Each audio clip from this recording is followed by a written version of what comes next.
Hello everybody, welcome to the stream. This is Marlon here, and this is, well, the Memorial Day weekend, or Memorial Day's National Weather Discussion. So, happy Memorial Day, and let's not forget about those who sacrificed for our country, the United States of America. God bless your troops, including my bro. Of course, my bro, he's currently stationed somewhere outside of Kansas City. But that's all I can say.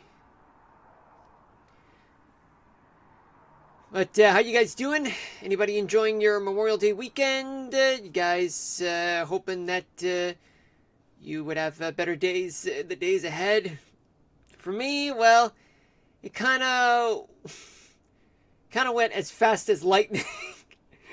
But to be honest with you folks, well, I was having difficulty trying to schedule for a stream. I mean, for those of you who wanted to see me play Kingdom Hearts today, well, I am deeply sorry that I am unable to give you guys the Kingdom Hearts that you guys wanted, if you guys wanted to.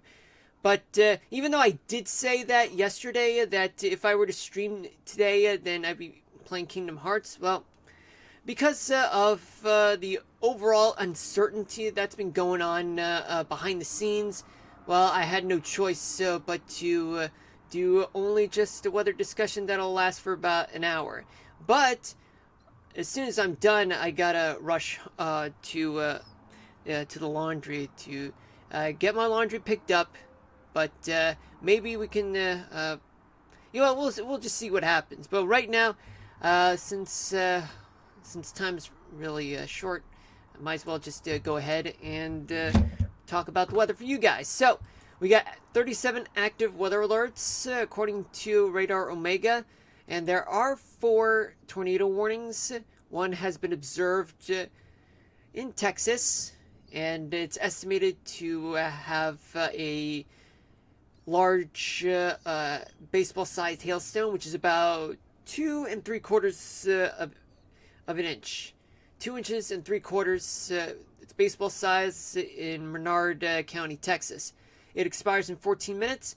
The rest are radar indicated.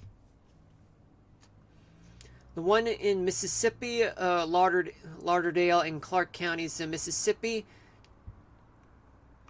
and especially another one that's in Kemper County in Mississippi. Hailstone size is estimated to be about less than 3/4 of an inch. The other one in Texas, it's indicated by radar, and the hail size is massive. Baseball-sized hail, about 2 inches and 3/4 in Menard and Kimball County, Texas. There are 18 severe thunderstorm warnings, and they are located in Texas, New Mexico, Mississippi, Florida, I think I said New Mexico, South Carolina, Georgia, Alabama, and Colorado. And there are other ones in Canada too, but we're not going to go further into that, just so you know, folks. There are 3 flash flood warnings in New Mexico, and 12 special weather statements in Texas, Florida, Oklahoma, Colorado, South Carolina, Georgia. And now let's talk about the 4 tornado warnings. So let's get started. So, as I said, there are actually 2 states, Mississippi and Texas, that are enduring tornado warnings. And it's, well, what do you know? Looks like it's in Meridian, Mississippi, on the eastern side of town. Okay, so let's take a look at what's going on right now. Okay, the nearest radar, National Weather Service radar, is in Jackson, Mississippi. And all I can see, folks, is that, okay, so you see winds are moving in that direction. How do I know it's going in that direction? Well, red indicates that it's the winds that are moving away from the radar, and the green one represents winds that are going towards the radar. So, in other words, winds are actually moving generally to the east, but there is just a little bit of a snag. So what do I, and think this one as well. Yeah, there could be two tornadoes, folks. One in Marion and another one in southwest of Cuba, Alabama. Let me see. Yeah, we're seeing this, folks. All right. Looks like Marion is getting that tornado, as well as Cuba. But I want to go further into the whole thing. Let me check their radar reflectivity. And although the kink is very tiny, as well as the one in Cuba. And let me see what's going on with the correlation coefficient. Any foreign objects.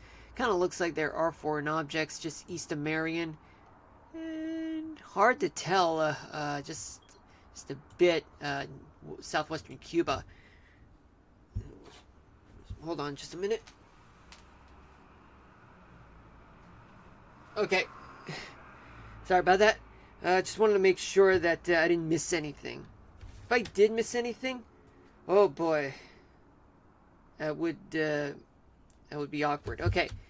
Now, you see, yeah, I got to see the other other radars in the vicinity. Although the one in Jackson, Mississippi may be closest, but the second closest, I would say. Okay, there is. Well, this one is also kind of vague. Okay, so there, the one in just south of Birmingham. Okay, this one is going towards the radar right here. This one is moving away, and as well as this one. So, of course, there is a tornado in Marion. But the one in Cuba doesn't seem to be very... doesn't seem convincing to me what it looks like. And let's check up north. And what we have here. Okay, so winds are moving away. Okay. And you do have winds here. So regardless, there is a tornado. Oh, what do you know? Looks like there is something here. Just a bit of a drag. So regardless, there is a tornado present in Marion, Mississippi.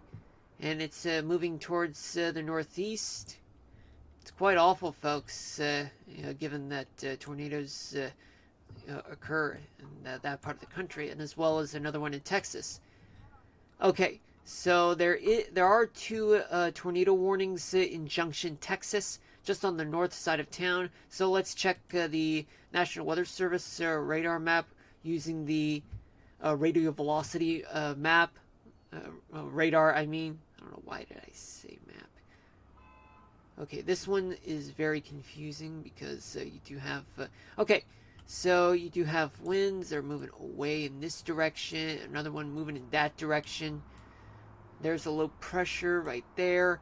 And then you have winds coming from the northeast. You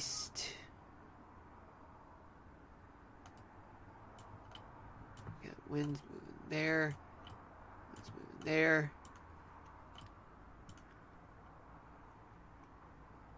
I mean, this whole thing may be just a bit tad confusing, folks. Okay, so I want to dive deep into what's going on right now. Okay, so let's try the radar reflectivity. And it looks like as though that there could be a hook echo right here. And it's hard to tell what's going on. But there are storm chasers present. Now let me see this time with the correlation coefficient.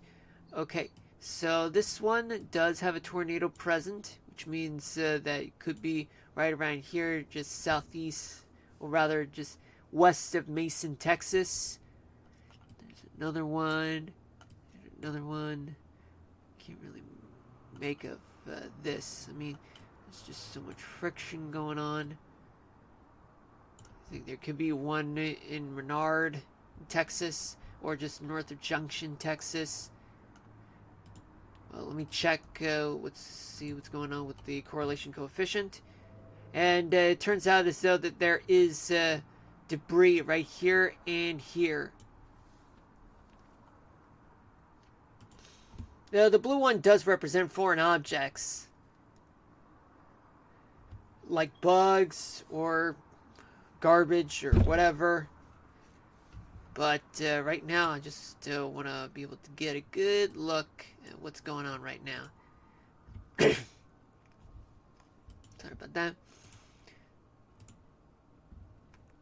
I'm gonna check I'm gonna check another place where there is radar. Where is that? Try here in Austin. Well, it's too far. It is too far. Okay, so you have Austin here. Okay, winds are actually moving away here, here. These are blowing faster here. And for what it looks like, there could be a tornado in Menard, and it's not, as well as another one here. But yeah, I mean, right now I'm still getting used to me doing this in real time. Now, how many tornado warnings? Well, there's still the same amount of tornado warnings that are present. Now, what about correlation coefficient? Where's the damage? Plenty of debris. What about the one here? Well, this one's kind of vague, actually.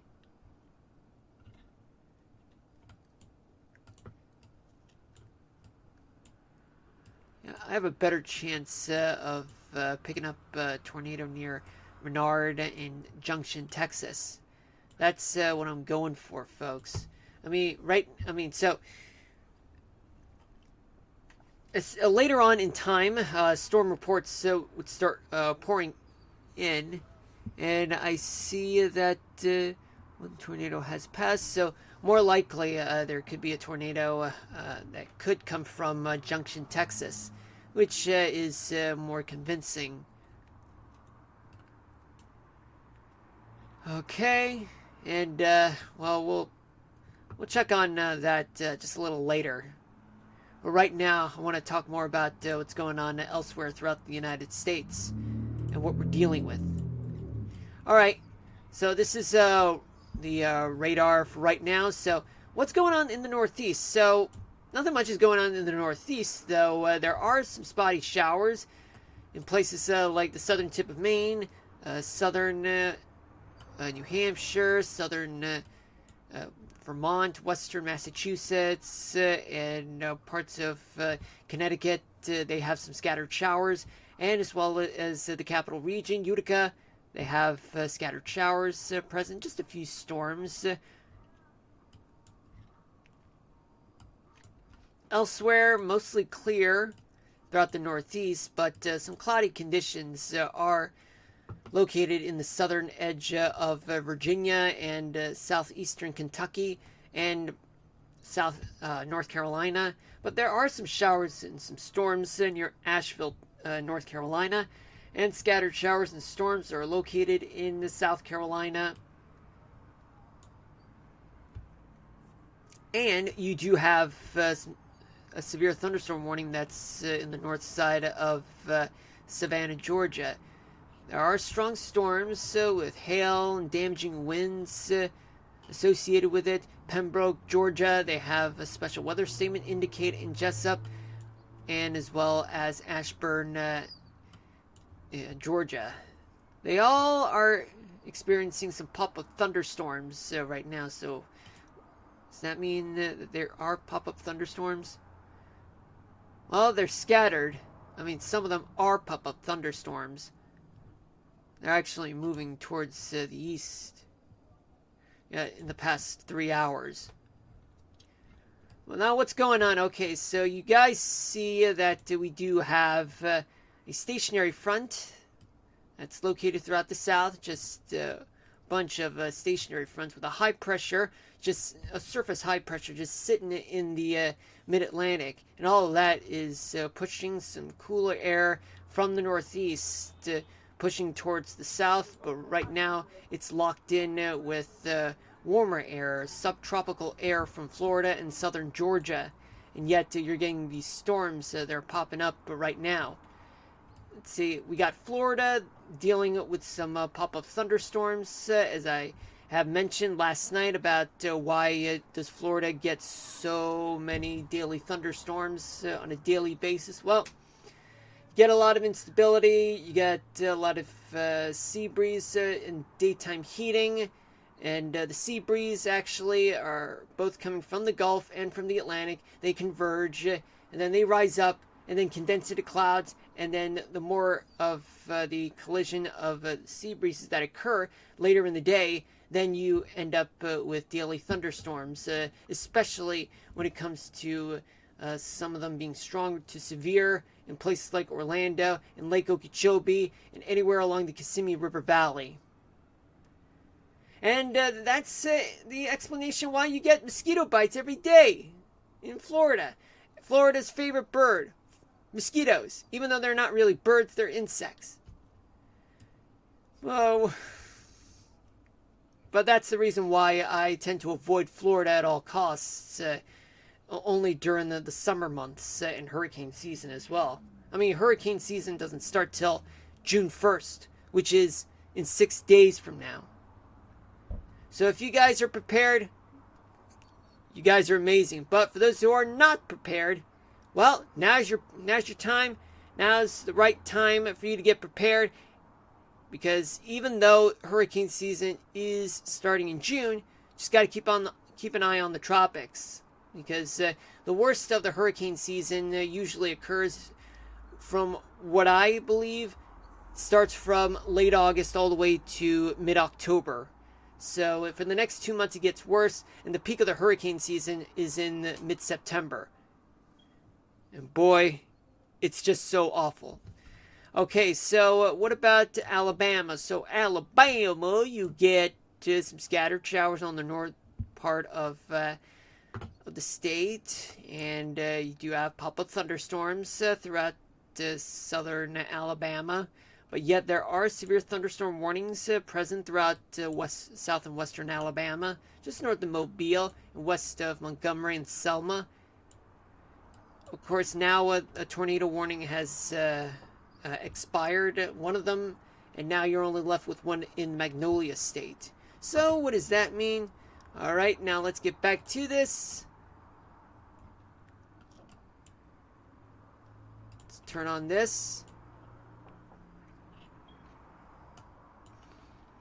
Well, in a matter of a few minutes, folks, it looks like as though that the one in Mississippi, well, still has plenty to go. Now, of course, there is this little kink right here. This, no, not kink. This is just a little bit of the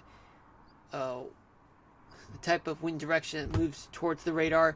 But then you have stronger winds move away from the radar, so that means you end up with a tornado. Just a small tornado from what I'm judging.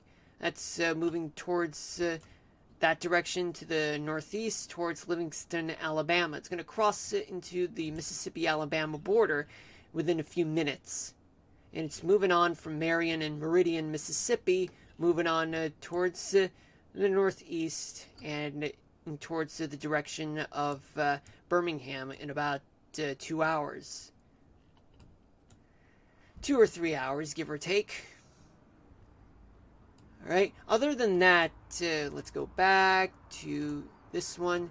And northern Mississippi, especially in the University of Mississippi, Tupelo, those places are dealing with some showers and thunderstorms, but it gets worse in the central part of the Magnolia State. Of course, there's one tornado warning, but we have a bunch of severe thunderstorm warnings present, plus a special weather statement indicating there are strong thunderstorms and as well as hail and damaging winds present. But there are thunderstorms that actually spread towards the south, towards Picayune, and a little bit in Gulfport, Mississippi. Then it doesn't stop there. It continues towards Lake Pontchartrain, and a line of thunderstorms are going to make its way towards New Orleans and the Delta area. of the Mississippi River. So for those of you who are in New Orleans, better buckle up, because this is going to be a very bumpy ride. Yeah, when it comes to thunderstorms, some of them may be strong enough to issue special weather statements, or otherwise, if they're strong enough, they might issue a severe thunderstorm warning. So buckle up for a long, long bumpy ride. Okay, so Laplace and down towards Jeanneret and Franklin, Louisiana. They got some thunderstorms, but they actually swing towards Bay City and Galveston, Texas. They're enduring some thunderstorms. Dallas and Fort Worth, the Metroplex area, they have thunderstorms present with plenty of rains to pour, and especially towards the northwest in Grafford and Graham, Texas. Two tornado warnings are still present just north of Junction, Texas. And San Angelo is under 2 severe thunderstorm warnings. But even though San Angelo is... hold on. You see the reflectivity radar. And for what it looks like, it's just showers in San Angelo. I mean, of course, there are thunderstorms, but it gets worse towards the west, near Carlsbad, Texas. Sorry about that. So now what are we dealing with? Well, we're dealing with, right now, still have a huge area of thunderstorms. Now I'm going to play the radar for you guys just to settle this once and for all.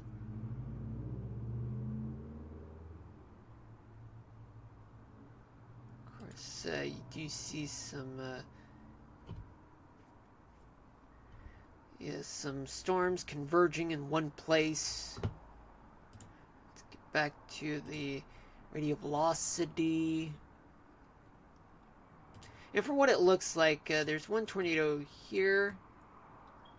I mean, mostly it's in the middle of nowhere, but storm chasers, yeah, they get the best view. But I would caution that it's best to not be an amateur on this, because you're talking about very experienced storm chasers there. Because I mean, even storm chasers do tell people to not become one of them without being an expert and learning how to become better storm chasers from them. Anyway, I'm not gonna get into this whole thing, but just hope the storm chasers get out safely. Just get as much data as possible, but in a safe way. Okay, so now, of course, there is a little bit of a tornado, but it's not really something I want to consider as worthy of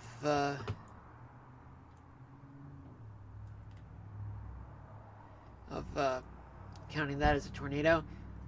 23, well, one in Texas is due to expire in 23 minutes, and the other one 38. And then there's a new tornado warning that's located in the border of between Alabama and Mississippi, as I've shown you guys. All right, now what about elsewhere throughout the South? Elsewhere throughout the South, western Tennessee, it's all showers and a few storms. Arkansas, mostly calm with a few clouds and a few showers. Northern Louisiana, particularly in Alexandria, it's all just showers.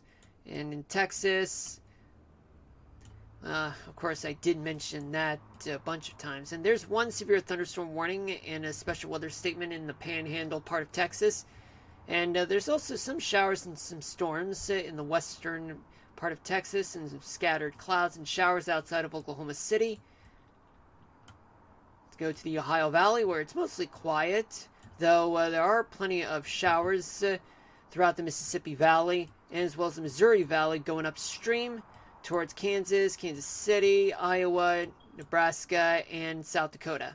Some clouds are present in the southern edge of Minnesota, and some pop-up clouds and showers are located in eastern Minnesota. and even just some located within North Dakota. Let's see, the Great Lakes, mostly clear, a few clouds, Wisconsin as well. And we go to the Northern Rockies, where there's one special weather statement near Yellowstone, though there are some thunderstorms present throughout the western part of Montana, just near the Rockies portion of the state, going down towards Butte, then towards Yellowstone, and then spreading out to Idaho. There are some showers near Twin Falls, Pocatello, Idaho, but elsewhere in the northern part of the state, it's clear, and especially in Boise. The rest of Wyoming, it's mostly clear, just a few showers and a few storms, especially near Cheyenne, surrounding Cheyenne, and western Wyoming's also dealing with pop-up showers and a few storms. Colorado, well, there is a severe thunderstorm warning just south of Pueblo, Colorado. Elsewhere, there's plenty of thunderstorms outside of Denver and Colorado Springs, and some pop-up showers are in the Rocky Mountains as a result of daytime heating. Let's see what we got. Let me just play the radar for you guys. Well, they're not really pop-up, actually. Well, some of them are. Some of them are just waning. They just happen to hit the Rockies.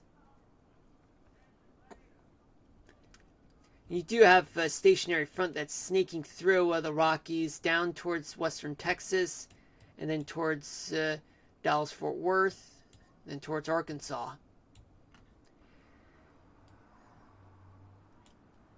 And in Utah, you have a few showers located in the southwestern part of the state, and the western edge of the state, and as well as outside of Salt Lake City,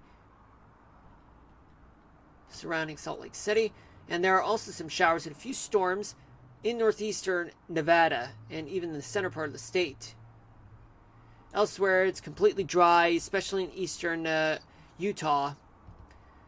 Then we go down towards New Mexico, where there are flash flood warnings, a special weather statement, and 2 severe thunderstorm warnings, particularly just northwest of Roswell and southeast of Santa Fe.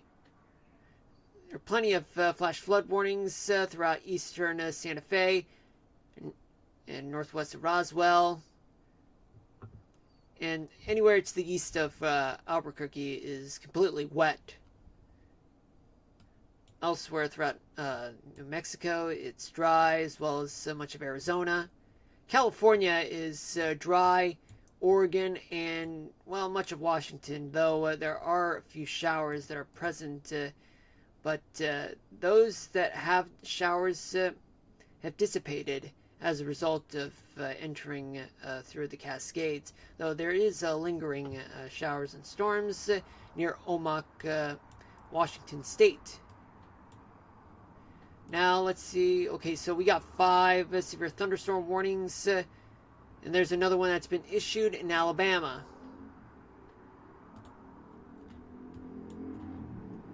A lot of activity is actually to the south of Meridian, Mississippi, and now entering Butler, Alabama. Now, what is going on here? This is just crazy. It's very crazy. Radar. Okay. Let's check the radar in Mobile, Alabama.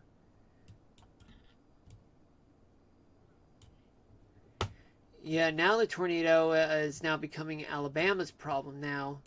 Used to be in Marion, now it's moving towards that direction, towards York and Livingston, Alabama. There is, it's hard to tell because of all of the different wind directions that are present, but I would say I need better clarity on this one. Most likely, I would say it's just east of Waynesboro. It's moving in that direction. But let me check the other radar. Oh, looks like the supercell looks like a tornado's moving in that direction towards York.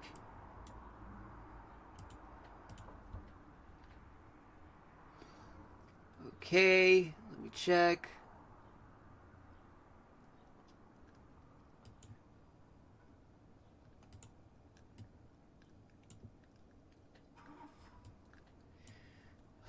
Okay, let me see if see the one in Alabama. They're both radar indicated. All of them have been indicated by radar.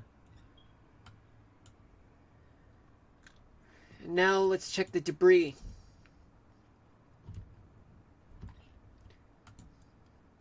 Any foreign objects present? Well, actually, folks, only right here in Silas, Alabama. What about in Butler? Not much going on. Maybe here, near Gilberton, Alabama. Yeah, there's one on the north side of the tornado warning near York, Alabama. There are plenty of severe thunderstorm warnings just ahead of it. Just ahead of the storm, especially in Demopolis.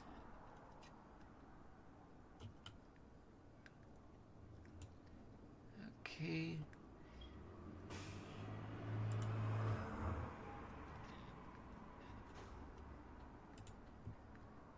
It's hard to make of things.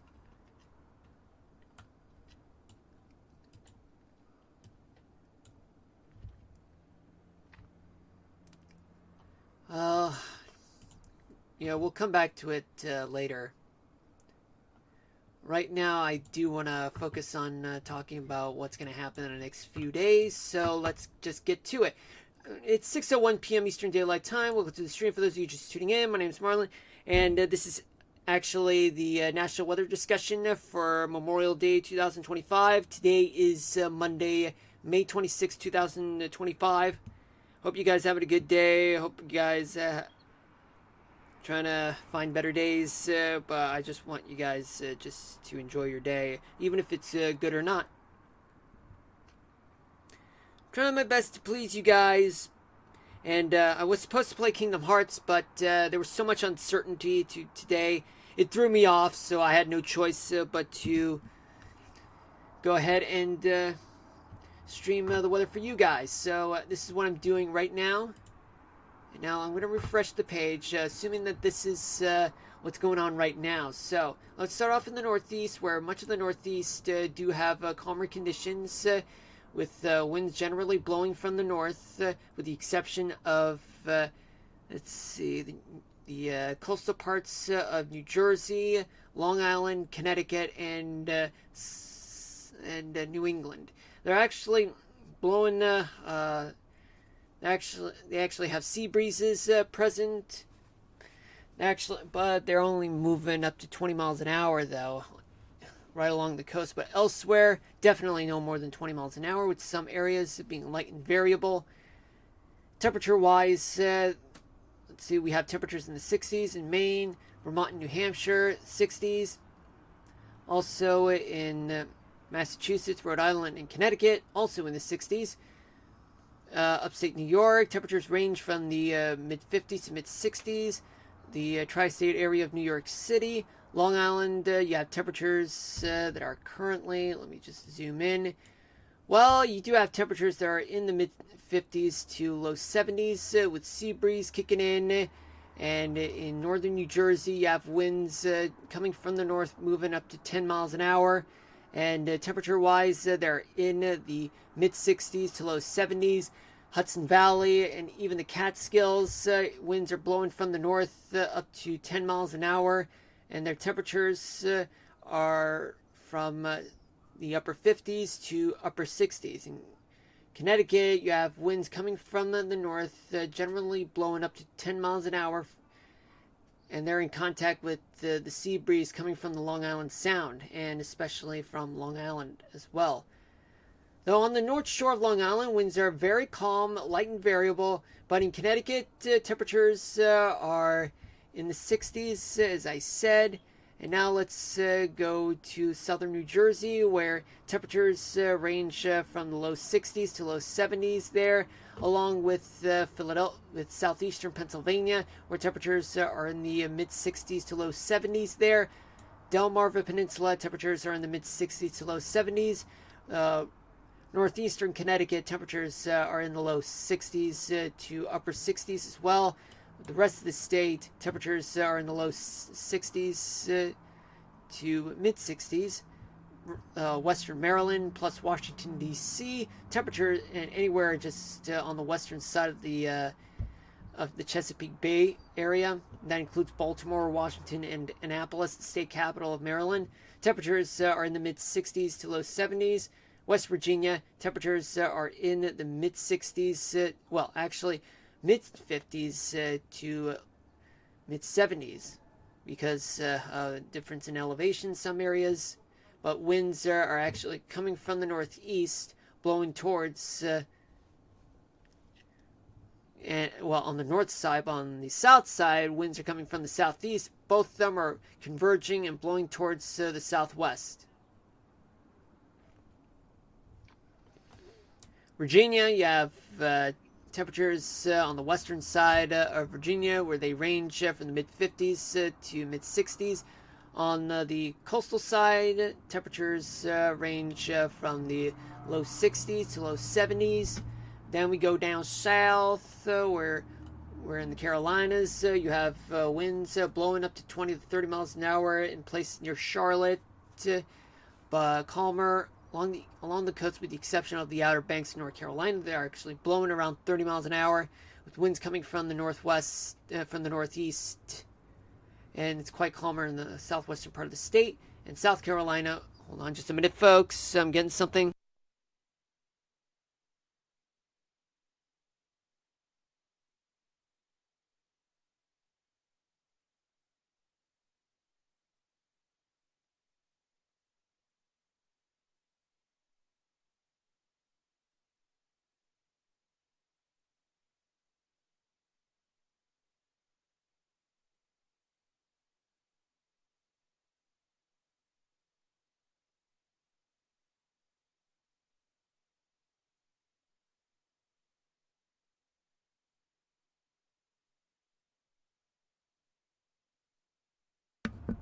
So sorry about that, folks. Please forgive me for that. All right, so in South Carolina, winds are coming from the east, blowing towards Georgia, but are light. They're very light, no more than 20 miles an hour, though. Temperature-wise, throughout the Carolinas, Outer Banks of North Carolina, temperatures are in the 60s. In the rest of North Carolina, temperatures are actually from the mid-60s to low 70s. South Carolina, temperatures are in the 70s. And you go to Georgia, where winds are actually coming from the Atlantic in the coastal part of Georgia, but on the southwestern part of Georgia, winds are coming from the Gulf. But then you have winds converging from the west on the western side of Georgia and the east from the eastern part of Georgia, and they move towards the north. But they're only blowing no more than 20 miles an hour, just so you know, folks, with temperatures in the mid-70s to mid-80s. We move down to Florida, where Florida does have more of a well-defined type of winds, where in the Gulf, winds are blowing towards Florida, towards the Panhandle, and even towards the peninsula part of Florida. And the Atlantic, winds are actually blowing towards the coast, which results in convection and even some strong to severe thunderstorms, or rather daily thunderstorms for that matter. But temperature-wise, they're in the upper 70s to low 90s throughout the Sunshine State. We go towards Tennessee, where winds are throughout most of the Volunteer State. They're moving from the northeast. In western Tennessee, the winds are blowing up to 25 to 30 miles an hour. But in southeastern Tennessee, they're actually moving towards the south. They're actually light and variable, with temperatures that are in the upper 60s to mid 70s there. Alabama and Mississippi. Well, Alabama has calmer winds, but both states have have winds coming from the Gulf, but in Mississippi, winds are blowing towards the northwest in the northern part. But in northern Alabama, you have converging light winds coming from Tennessee and the Gulf. Temperatures in Alabama range from the mid 70s to upper 80s. Mississippi, they range from the low 70s to mid 70s as well. Arkansas, winds blowing from the northeast, blowing up to 25 miles an hour, but you have some winds on the western southern part of the state moving back to the north, and that is where you'd find converging winds. Elsewhere, it is moving towards the west. Temperature wise, they're in the 60s. Louisiana, winds are uniformly, well, actually, generally moving from the Gulf. On the eastern side, it's moving towards the northeast, but on the northern side of Louisiana, well, you do have winds moving towards the northeast as well, but towards Arkansas, though. And the temperature-wise, they're in the upper 70s to mid-80s. Let's go to Texas. Well, Texas doesn't have the type of wind speeds that are, well, considered too Oregon. Okay, you know what? Let's just say that in the panhandle of Texas, you do have winds coming from the east, and they're actually becoming light and variable, with temperatures ranging from the low 60s to the low 80s. Western Texas, winds blowing from the west at around 20 to 30 miles an hour, blowing towards the southeast with temperatures that are in the mid 80s to low 90s. In southern Texas, winds are from the coast. They're actually blowing around 30 to 35 miles an hour near Corpus Christi.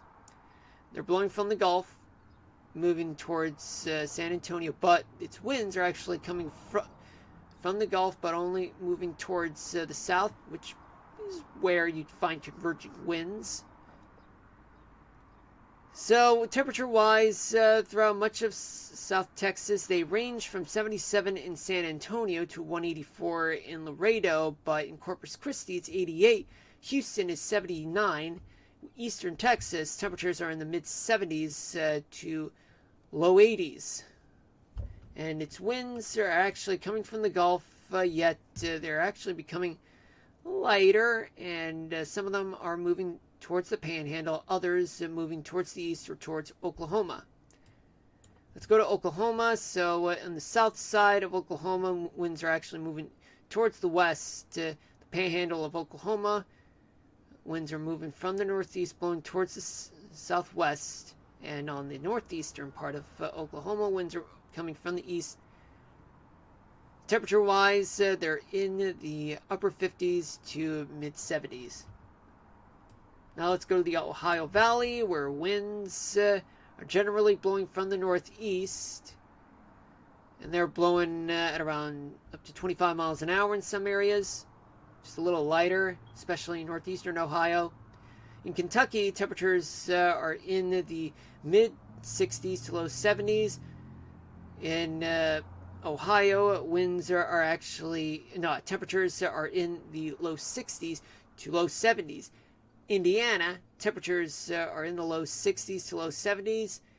In Illinois, let's start off with northern Illinois, where Chicago, it's 57 degrees, though the rest of the northern part of the state is in the low to mid 60s. But as you move down south towards the rest of Illinois, temperatures are in the low 70s.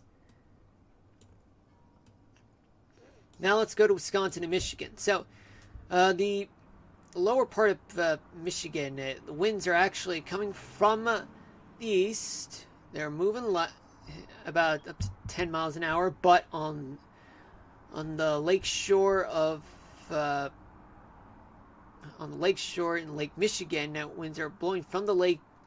But winds are actually moving just a little bit quicker, up to 20 miles an hour. They're converging, and regardless, their temperatures range from the low 60s to low 70s. Upper Michigan temperatures are in the mid 50s to mid 60s, so Winds are actually lighter, but on the northern part of Michigan, winds are actually a little stronger, but up to 20 to 25 miles an hour. But its wind direction are actually light and variable for the most part. But in northern upper peninsula Michigan, winds are actually coming from the east towards the south, towards Wisconsin. Though Wisconsin, the southern part of the state, they do have stronger winds coming from Lake Michigan, blowing towards the north. They're moving up at about 20 miles an hour. And on the north side, winds are actually blowing light and variable, but they're actually converging winds, though. Temperature-wise, okay, so Milwaukee has 53, Elroy 66, 70 in Green Bay, and 66 in Woodruff. Now, let's take a look at the central part of the country, where you do have winds generally moving from the east throughout 4 states of Iowa, Nebraska, Kansas, and Missouri. They actually blow, wherever the winds are the strongest, they're blowing at up to 30 miles an hour. Iowa, temperatures are in the 60s. Missouri, temperatures range from the upper 50s to low 70s. Kansas, temperatures range from the upper 50s to mid 60s. Nebraska, temperatures are in the mid 50s to low 60s. Iowa, yeah, I think I already did Iowa. Correct me if I'm wrong, folks. So let's take a look at Minnesota. So Minnesota, the northern part of the state, they do have calmer winds, though winds coming from the southern part of the state, but coming from Wisconsin. They're actually shifting towards the north in western Minnesota, but then it shifts again towards the east. And then you have converging winds coming from Lake Superior. But let's take a look at the temperature. So on the north side of Minnesota, temperatures are in the mid-50s to low 70s. Southern part of the state, temperatures are in the mid-60s to low 70s. North Dakota, South Dakota. So you have the Dakotas. Much of the region generally has winds coming from the southeast. But on the northeastern part of North Dakota, winds are actually moving towards the northeast, but becoming light and variable. Though the strongest winds do have up to 30 or even some places 40 miles an hour on the western side of the Dakotas. Temperature-wise, let's take a look where we do have temperatures in the mid-50s to low 70s in South Dakota, North Dakota. Temperatures are in the low 60s to mid-70s. And now let's go towards the northern Rockies where you do have southeasterly winds on the eastern side of Montana shifting to the north. But you have winds coming from the west on the western side of Montana, and yet they're shifting to the north. Southern Montana winds are mostly light and variable. Idaho winds are generally blowing from the west. Wyoming, let's see, winds, they're light and variable on the northern side, but the eastern side winds are actually coming from the southeast, blowing it up to 20 miles an hour. Same story near Boise, Idaho, and Twin Falls, Idaho. While on the south side of Wyoming, winds are blowing towards the south, towards Colorado, up to 20 miles an hour. And let's take a look at the temperatures. So for the temperatures, they're virtually in the 70s, but in a few areas in the 60s, though. Northern Idaho, temperatures are in the upper 50s to upper 60s, but in the southern part of the state, temperatures are in the upper 60s to low 80s, low to mid 80s. Wyoming, temperatures are in the 60s to low 70s. Let's go to Colorado, Utah, and Nevada. Let's take a look. So what we do have is that we have converging winds where western Colorado has winds coming from both the north and the west converging towards the Rockies. Then you have winds coming from the east on the eastern side of Colorado towards the Rockies. And winds are actually blowing up to 20 to 30 miles an hour in some areas. But in the Rockies, winds are generally light and variable. But temperature-wise, though, sorry about that. So we have 79 in Grand Junction, 61 in Alamos, so 53 in Colorado Springs, Denver 59. Utah, You have light and variable winds throughout much of the state, though wherever the winds are the strongest, up to 20 to 25 miles an hour. Winds are in St. George, winds are coming from the southwest, and in the southeast part of the state, winds are blowing towards the southeast. On the north side, winds are light and variable, but they're moving towards the north. But in the southeastern part of the state, winds are converging, but yet they're moving towards the south in some areas. See, throughout much of the state, temperatures are in the mid-70s to low 80s, though in the southern part of the state, some areas do have temperatures in the upper 80s to low 90s, especially St. George at 93. Nevada, we do have the northern part of the state becoming light and variable, though they're generally from the west, but blowing towards the northeast. Southern Nevada, winds are actually blowing up to 30 miles an hour, yet they're blowing from the south towards the north. So temperature-wise, throughout much of the state, they're in the mid-70s to low 80s. Las Vegas, 97 degrees. New Mexico and Arizona. So we have western New Mexico with winds up to 20 to 30 miles an hour moving towards the east. But in eastern New Mexico, winds are becoming light and variable. But on the northeastern quarter, winds are moving towards the north.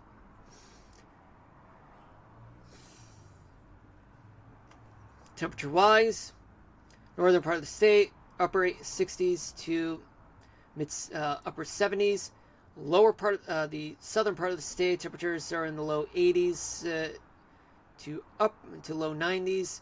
Let's take a look where we do have Arizona. You have temperatures throughout eastern and the east and northern part of the state. We have temperatures that are in the upper 60s to low to mid 80s. Well, winds in Arizona, in the southern part of the state, they're moving from the Gulf of California towards the east. Northern part of the state, winds are actually shifting from the south towards the east, from what it looks like. And the winds are blowing in 20 miles an hour. The western part of the state, eastern part of the state, a little stronger, up to 30. Kingman, 88. Let's see. The southern part of the state gets super hot, where temperatures are in the 90s.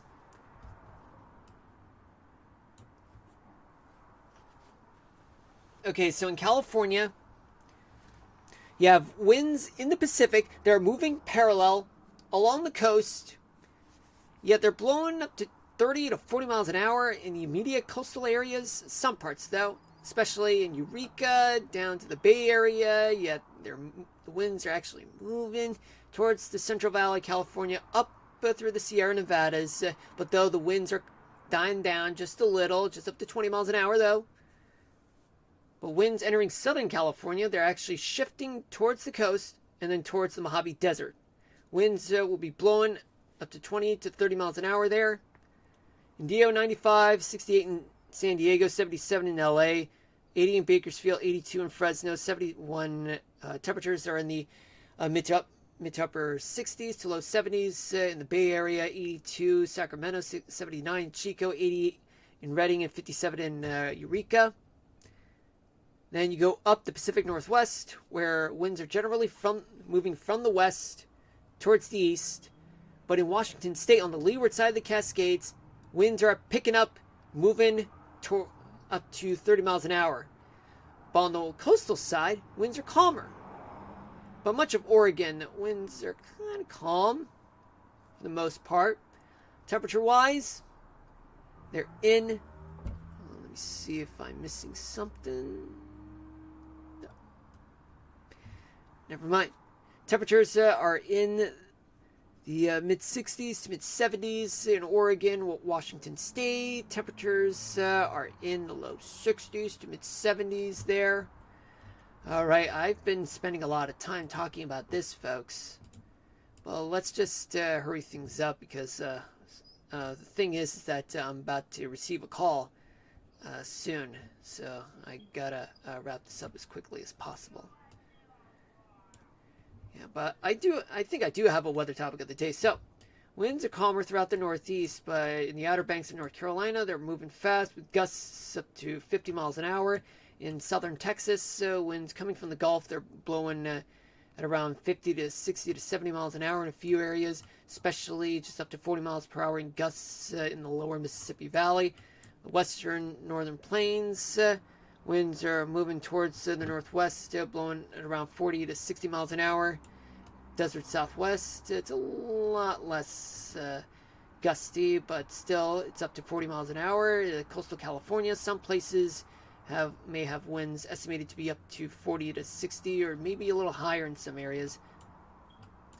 Then we move on towards humidity. So where's the humidity? So we got plenty of humidity throughout the lower Mississippi Valley, the Great Plains, the Smoky Mountains, Carolinas, and even eastern Texas. Okay, so now let's talk about estimated rainfall accumulation. So what happens is that there's an estimate of about 3 to 5 inches or up to 6 inches of rain throughout Memphis, western Tennessee, and western Kentucky, and up to 3 inches of rain throughout Carolinas, throughout South Carolina and Georgia, and other areas throughout much of the southeast. Just estimate rainfall accumulation of up to 2 inches. Some areas, Corpus Christi in southern Texas, up to 2 to 3 inches of rain. Northern Texas, also 2 to 3, but maybe up to 4 inches of rain. Oklahoma, up to 2 to 3 inches of rain, especially in the Missouri River Valley, just right around Nebraska, Missouri, Kansas, and Iowa, up to 2 inches of rain. Now let's talk about the upper level maps. So what do we got? Okay, so this is what we're dealing with. So let's just assume that this is right now. Okay, so we got a trough located over the northern plains, and another one over California. And there's a ridge that's just over the southeast, which means that, because from what I know is that there is wet weather throughout the Mississippi Valley. Of course, parts of Colorado. It's calmer in the northeast, though. It's quite nice. And what else? Just a little bit of trough in British Columbia. Could explain that it could be wet weather in some areas. Now let's go to 24 hours from now and talk about Tuesday night. Oh boy, yeah, I'm getting it. Hold up.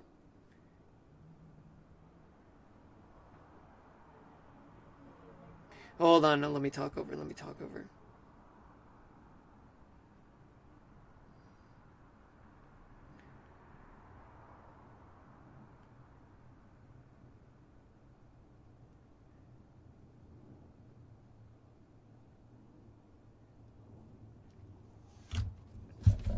Okay, so folks, it turns out that might have to continue the weather discussion as soon as I get back, which means that since the stream is going to end in 3 minutes, but I'll just wrap this up right now, and we'll do another 30 minutes of streaming in about an hour from now.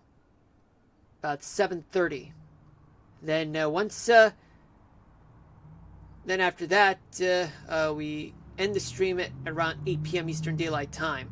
But right now, I just gotta finish the whole upper level maps, and then we can call it a day. Well, not really, but you know what I mean.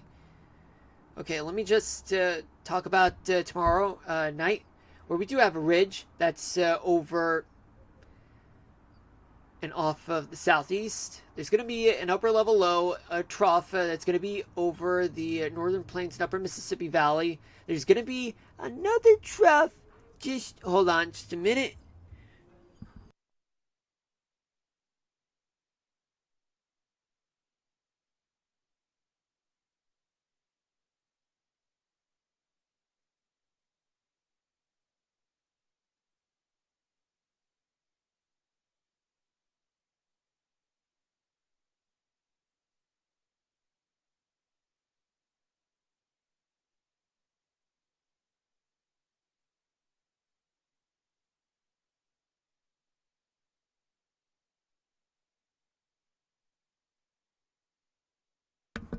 All right, I'm back. Okay.